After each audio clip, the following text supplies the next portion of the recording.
Hello दोस्तों, आज की हमारी कहानी है जवाब। कहानी अच्छी लगे तो लाइक ज़रूर कीजिएगा।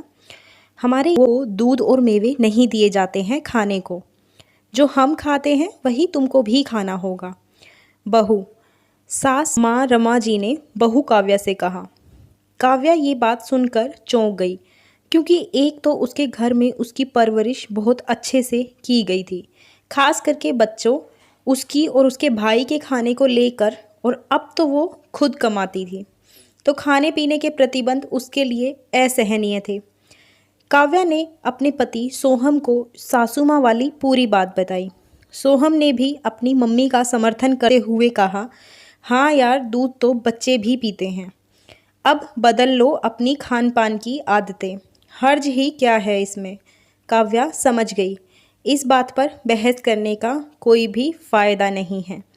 उसने सासू माँ के हिसाब से थोड़ा खान पान बदल लिया, लेकिन दिन भर ऑफिस का काम और कम पौष्टिक खाने की वजह से काव्या जल्दी जल्दी बीमार होने लगी थी। अब सासू माँ को एक नया ताना देने के लिए मिल गया था। बीमार ही रहती है हमारी बहू, पता नहीं कैसी लड़की मिल गई मेरे बेटे को।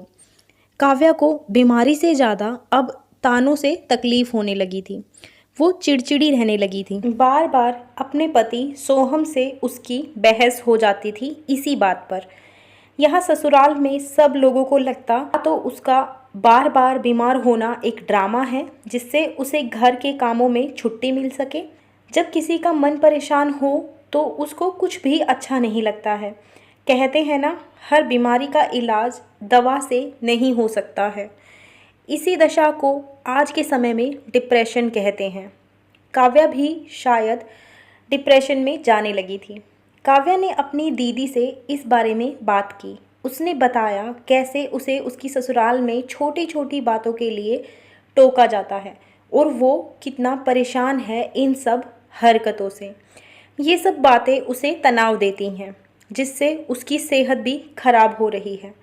और सबसे बड़ी बात, उसके पति और सासू माँ को उसकी बीमारी एक ड्रामा ही लगती है।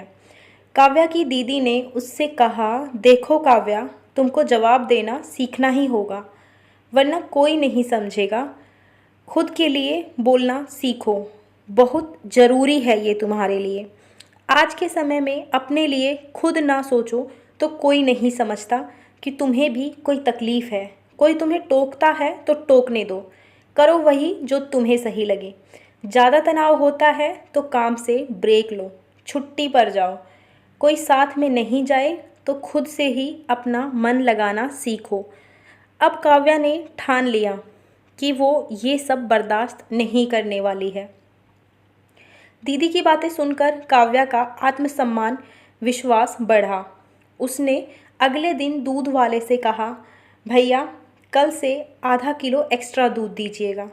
काव्या ने अपने लिए मार्केट से हेल्दी स्नैक्स जैसे ड्राई फ्रूट्स लिए और सब सामान वो लेकर आई। काव्या ने अपने लिए अच्छा सा नाश्ता बनाया और खाने लगी। सासू माँ यह सब देख रही थी और उससे रुका ना गया। और सासू माँ ने चौंक कर पूछा, किसके लिए इतना सामान आया है? मैंने मना किया था ना, तुम्हें समझ नहीं आता क्या? मैंने बताया था ना, हमारे यहाँ की बहुएं।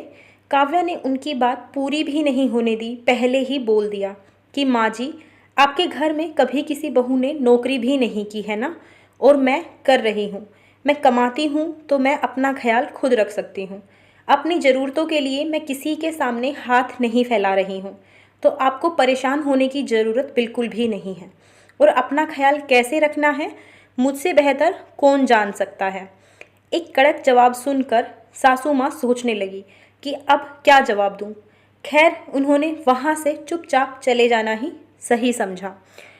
धीरे धीरे काव्या ने अपने लिए बोलना शुरू किया और देखते ही देखते उसकी मानसिक और शारीरिक स्थिति में भी सुधार आने लगा।